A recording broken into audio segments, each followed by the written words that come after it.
වෘත්තාකාර හැඩයක් නිර්මාණය කරනවා නම් අපිට අපි වෘත්තාකාරයේ නිර්මාණය කරන ඇක්සිස් දෙක තෝරගන්න ඕනි වෙනවා. එතකොට අපි මොකද ඉස්සරම කරන්න ඕනි? අපි බලන පැත්ත. එහෙනම් අපි කපනකොට බලන පැත්ත අන්න මම මේ සාමාන්‍ය 3D හැඩයකට දාන්නේ. එතකොට අපි උඩින් බැලුවොත් ඒ පේන කොට අපිට පේන්නේ x එකයි y එකයි විතරයි.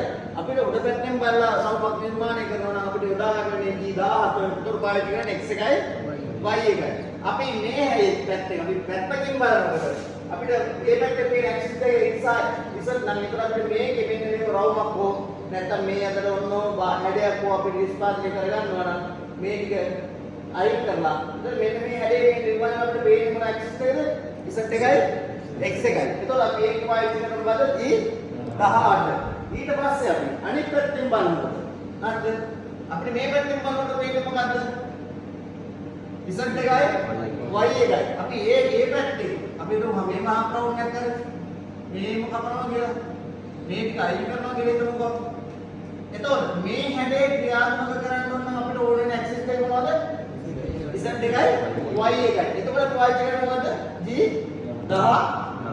දැන් කියනවාද අපි වෘත්තාකාර හැඩයක් නිර්මාණය වෘත්තාකාර හෝ යසම් ඡාපයක් හරි මොකක් හරි නිර්මාණය කරනවා. අපි නිර්මාණය කරන්න යොදා ගන්නා ඇක්සිස් දෙක අනුව මේ G17 18 19 කියන කෝඩ් තුන මොකද වෙන්නේ?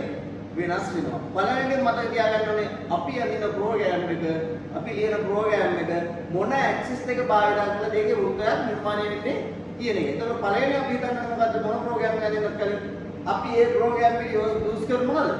ඇක්සිස් දෙක මොකද්ද කියලා. දැන් තේරෙනවද? හරි එහෙනම් කියන්නේ මේ කියලා ඔබ නිර්මාණය කරන මොකද්ද පාවිච්චි කරන්න ඕනේ? xy. අරගෙන පාවිච්චි කරන මොකද පාවිච්චි කරන්න ඕනේ? xz. තේරෙනවද? CNC ලේත් යන්ත්‍රයක නම් මොකද්ද පාවිච්චි කරන්නේ? xz. එතකොට මේකේන පාවිච්චි කරන්නේ xy. මේකේ තුනම පාවිච්චි කරන්න පුළුවන්. අරගේ පාවිච්චි කරන්න පුළුවන් නිරන්තරයෙන්ම xz විතරයි. මෙයාගේ අපිට මේ කෝඩ්ස් තුනෙන් ඕන එකක් අපිට මිනිත් මැෂින් එකේ පිළිවෙල දාගන්න පුළුවන්. හරි. එතකොට දැන් මට කියන්නකෝ අපි මේක දාගන්න කැපුවොත් දෙක අපුර්තයක් නිර්මාණය කරොත් මේක අපිට මාරු නොකරම යොදා ගන්න පුළුවන් යන්ත්‍රය මොකද්ද? G18 දාගන්න පුළුවන්. CNC lathe machine එක. එතකොට මේ තුනම යොදා ගන්න පුළුවන් මැෂින් එක මොකද්ද? CNC lathe machine. දැන් මම බොට් තුන තේරුණාද?